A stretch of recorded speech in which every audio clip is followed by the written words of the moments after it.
강원도 현안과 이슈를 짚어보는 시간입니다. 우리 지역 국회의원을 모시고 지역 현안에 대한 해법과 강원도 정치 상황에 대해 들어보는 시간 마련하고 있는데요. 자, 오늘 헬로 이슈 토크에서는 춘천 철원하천 양구갑 허영 국회의원과 지난 의정 활동과 춘천시 또 강원도 현안 그리고 앞으로의 계획에 대해 이야기 나눠보도록 하겠습니다. 자, 스튜디오에 허영 국회의원께서 나와주셨습니다. 어서 오십시오. 네, 안녕하십니까? 예. 의원님 1년 전에 당선되시고 저희가 모셨었는데 오랜만에 방송에 나오셨습니다. 저희 헬로TV 시청자들과 강원 도민분들에게 인사부터 해주실까요? 네, 안녕하십니까? LG 헬로비전 강원 방송을 통해서 1년 만에 인사를 드리게 된 춘천 철원 화천 양구갑 국회의원 허영입니다. 지난 5월 30일이 국회의원 당선되고 활동한 지 1년 되는 날이었습니다. 우리 춘천 시민 여러분들과 강원 도민 여러분 중에서 힘을 모아주셔가지고 되자마자 우리 당의 원내 부대표도 됐고 또 당 대변인 역할도 하게 되었고 상임위 중에서 으뜸 상임위인 국토교통위원회 위원으로서도 막중한 책임과 역할을 가지고 활동을 하게 되었습니다. 다 덕분입니다. 그 덕분인 것 더욱더 앞으로 열심히 활동을 해서 강원도를 위해서 열심히 뛰어나가도록 하겠습니다. 네. 5월 말에 5월 달에 이제 대변인 활동 마치시면서 올리셨던 글이 조금 눈길이 가서 247일간의 대변인 활동을 마치며 뭐 이런 글을 홈페이지에 올려놓으셨더라고요. 여러 가지 조금 부족한 것도 좀 있었고 열심히 했다. 뭐 이런 내용이었던 것 같은데 어떠셨어요? 1년 동안 대변인 뭐 의정 활동 전에 먼저. 일단 뭐 집권 여당의 네. 대변인이다 보니까 그 막중한 책임감은 네. 말로 형할 수가 없었습니다. 말 한마디 한마디가 네. 큰 무게감을 가지게 되었고 또 책임감도 있었고 또 때로는 대변인의 자리가 제가 이렇게 요청을 안 하더라도 예. 그 역할이 커서 그런지 예. 알아서 챙겨주는 그런 기자들이요? 예. 그래서 요즘에도 네. 기자들이 뭐 관련된 내용이 있으면 이름을 억지로 넣어주기도 하고 예. 그런 어떤 뭐 어드밴티지 네. 이점 같은 것들은 상당히 컸었던 것 같습니다. 근데 뭐 사실은 지난해 코로나19 상황이 터졌고요. 그래서 벌써 1년 넘게, 1년 반 넘게 이렇게 이제 상황이 지속되고 있는데 뭐 여당이 결국은 뭐 국정에 대해서 정부하고 같이 이제 책임을 지는 자리지 않습니까? 대변인 하시면서도 그런 부분도 좀 쉽지도 않았을 것 같은데 어떠셨어요? 아유, 뭐 이게 혼자 이렇게 얘기하는 건 모르겠는데 대변인은 대변인들 간에 또 그렇죠. 논평의 싸움이 있게 되고 그다음에 뭐 서로 말꼬리 잡고 하기도 하고 그런데 이제 대변인을 하면서 제 원칙을 좀 가진 게 있었습니다. 특히 대변인을 하면서 사람을 공격하지 말자. 문제 있는 제도와 시스템을 공격해서 바꾸는 그런 역할을 하자. 그리고 네거티브보다는 포지티브하게 어떤 좀 희망과 긍정의 메시지를 좀 내려고 노력을 많이 했는데 서로 간에 상대방이 있는 게임이다 보니까 그것도 상당히 힘들더라고요. 그렇죠. 그 원칙을 지키는 것도 상당히 좀 힘이 많이 들었던 그런 시기였습니다. 알겠습니다. 자, 의정 활동도 한번 좀 짚어보겠습니다.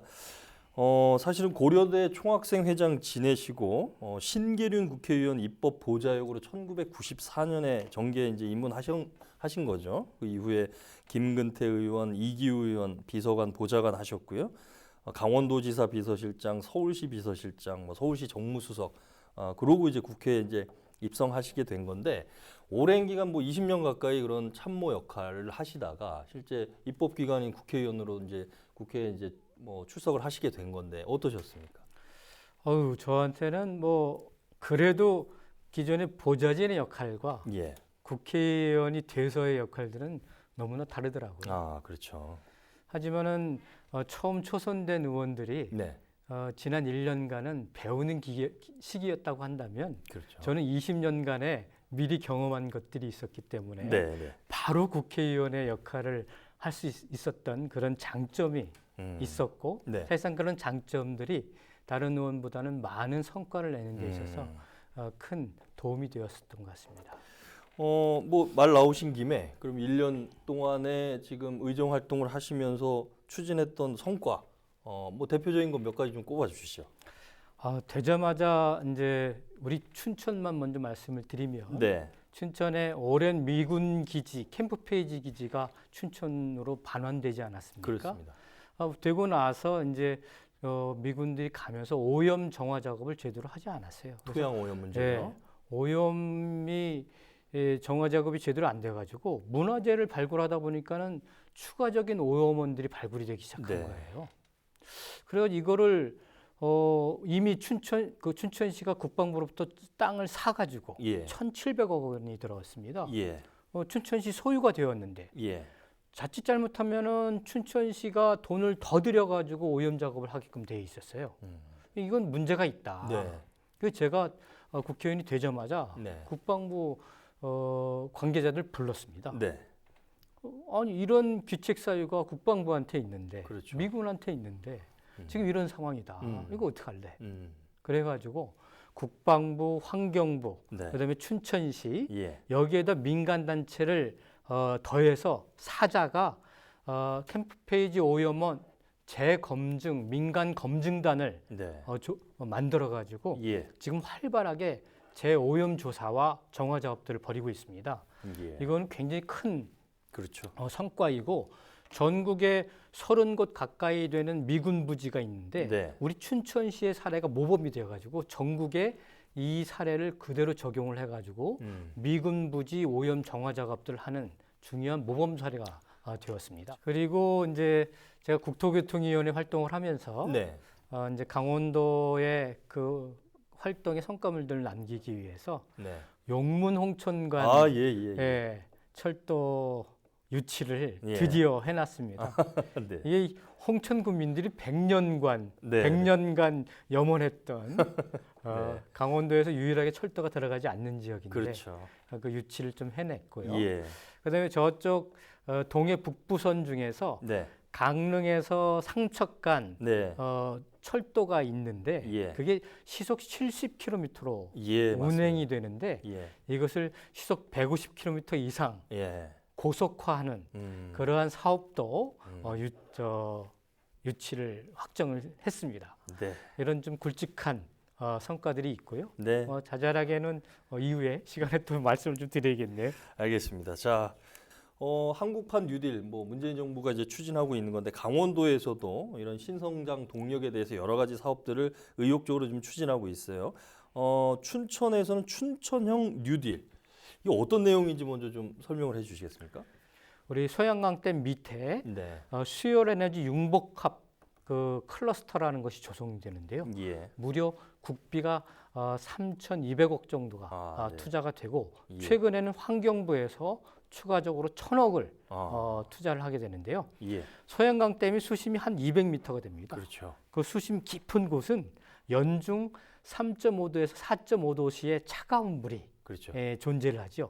이것을 빼가지고 그 수열 에너지 클러스터에 공급을 해가지고 주거 단지의 냉난방 시스템으로 이용한다든지 그리고 스마트 팜을 통해 가지고 농작물을 기르는 데 있어서 열에너지를 이용해 가지고 전기를 공급한다든지 또 공장에 이러한 수열 에너지를 공급해 가지고 냉난방 시스템을 공급한다든지 그리고 춘천에 이제 데이터 센터들이 많이 들어서지 않습니까? 이 데이터 센터가 전기 먹는 하마입니다.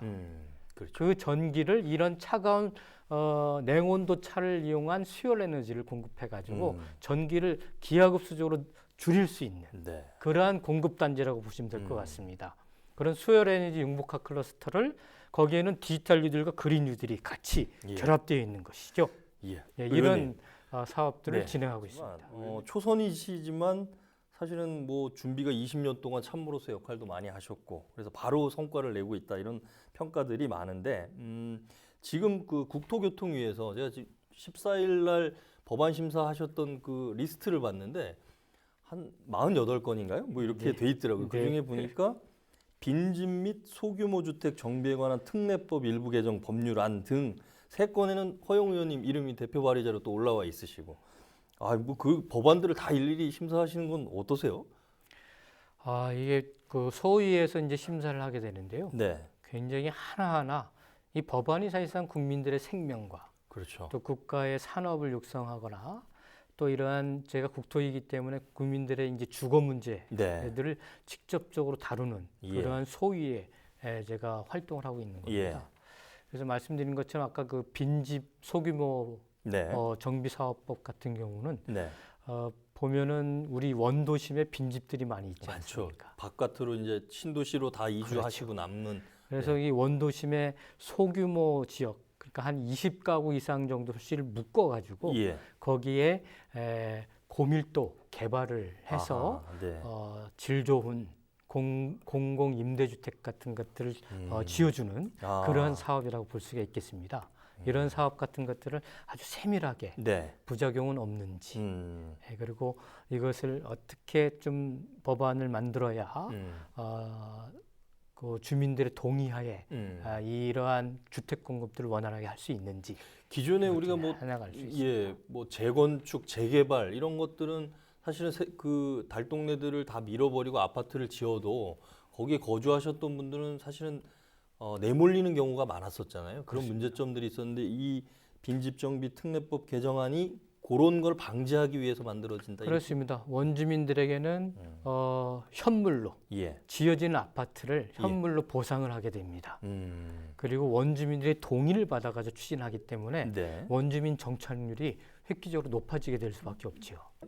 강원 평화특별자치도 이거 뭐 강원도에서 계속 요청을 했던 내용인 것 같은데 2024 강원 동계 청소년 올림픽 남북 공동 개최를 위한 정책 토론회에서 이 또 내용들을 좀 강조를 하셨어요. 뭐 이 법안이 가지는 의미 좀 설명을 해주실까요? 지금 이제 국가균형발전 차원에서 전국적으로 지금 메가시티라고 하는 개념을 묶이고 있습니다. 지금 경남, 울산, 뭐 부산이 그랬죠? 그렇습니다. 그런데 우리 강원도는 묶을 데가 없어요. 그렇죠. 고립된 섬과 같습니다. 그래서 유일한 분단도이기도 하니까 평화특별자치도를 제주특별자치도처럼 우리를 지정해 달라. 여지껏 수도권에 물 공급하느냐고 또 군사시설 보호구역으로 촘촘히 묶여가지고 아무런 개발 행위를 하지 못하지 않았습니까? 그렇죠.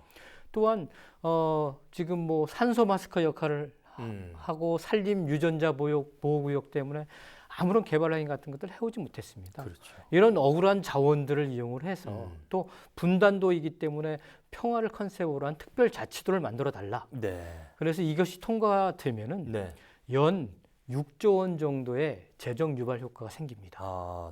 그리고 우리 강원도 내 18개 시군 중에서 평화 특례시를 지정을 해가지고 각종 다양한 행정 재정상 특혜를 받을 수가 있고요. 그리고 지역 인재를 우리 지역 인재 차원을 선발 육성하는 데 있어서 또 기여가 되기도 하고 그런 아주 좋은 법안을 제가 대표 발의를 해서 근데 마침 이것은 문재인 대통령의 1호 공약이기도 하고 지금 우리 송영길 대표라든지 윤호중 원내대표도 같이 약속했던 그런 사안이기 때문에 통과될 가능성이 높다. 이런 어떤 희망을 말씀드리겠습니다. 알겠습니다. 자, 그다음에 최근에 그 의결된 법안 중에 또 허영 의원께서 건축물 관리법 개정안 이게 이제 일명 철거 건물 참사 방지법 이렇게 얘기하는데 얼마 전에 광주에서도 철거 중인 건물이 무너지면서 버스가 매몰되는 또 여러 명이 다치고 숨지는 사고가 있었잖아요. 여러모로 좀 의미가 있는 법안인 것 같은데 좀 늦은 감도 있고요. 어떻습니까? 네, 뭐 제가 참으로 안타까운 사고이고요. 완전히 그 인재입니다. 네. 그래서 원래는 이 사고가 나기 전 2월달에 대표 발의를 했습니다. 이번에서도 그 문제점이 여실히 드러났는데요. 지금은 그런 해체를 폭발을 통해서 하거나 건설 중장비를 이용해 가지고 해체를 하게 되는데 해체 이제 허가 이후에 나는 이거를 이런 방식으로 해체 계획서를 만들어가 제출한 다음에 그 해체 계획서대로 잘 추진이 되어야 됩니다. 그렇죠. 그리고 그 해체 계획서대로 잘 추진이 되는지 현장에 상주하는 감리자를 둬가지고 현장 감독을 해줘야 되는 거거든요. 이번에 그런 것들이 하나도 안 된 것이죠. 그래서 제가 무조건 상주 감리자를 지정해가지고 상주시키게끔 하고 그 상주 감리자가 지출된 해체 계획서대로 제대로 진행되고 있는지 감독할 수 있게끔 하는 그러한 법안을 2월 달에 냈는데 예. 이것이 좀 조속하게 처리가 됐었다고 한다면 어떻게 되면 좀 방지할 수 있었던 그런 안타까운 현실입니다. 조속하게 그래서 원래 그것을 앞당겨 가지고 이번에 상임위원회에서 통과를 시켰고 곧 본회의에 처리가 되면은 3개월 후부터 법 적용이 이루어질 것 같습니다. 이런 철거 현장에 좀 관리 감독을 엄격하게 유지하게 하는 그런 내용으로 이해를 하면 좋을 것 같습니다.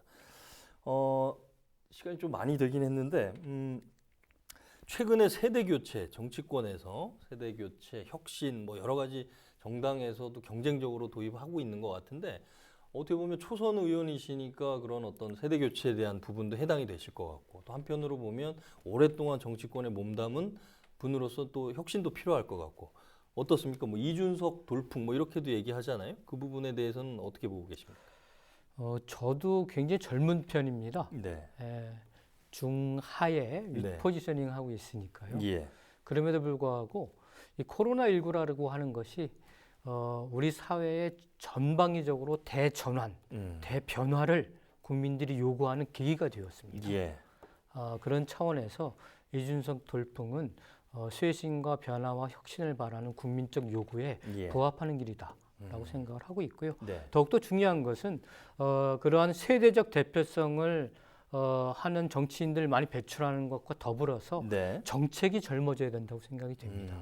그래서 우리 젊은 세대들이 점점점 고령화되고 있는 이 무거운 사회를 짊어져 나갈 수 있게끔 기회도 많이 부여하고 또 공정하게 하고 또 다양한 일자리를 창출을 해서 우리 사회를 떠받칠 수 있게끔 하는 젊은 정책과 정치를 해나가야 된다 이렇게 생각하고 있습니다.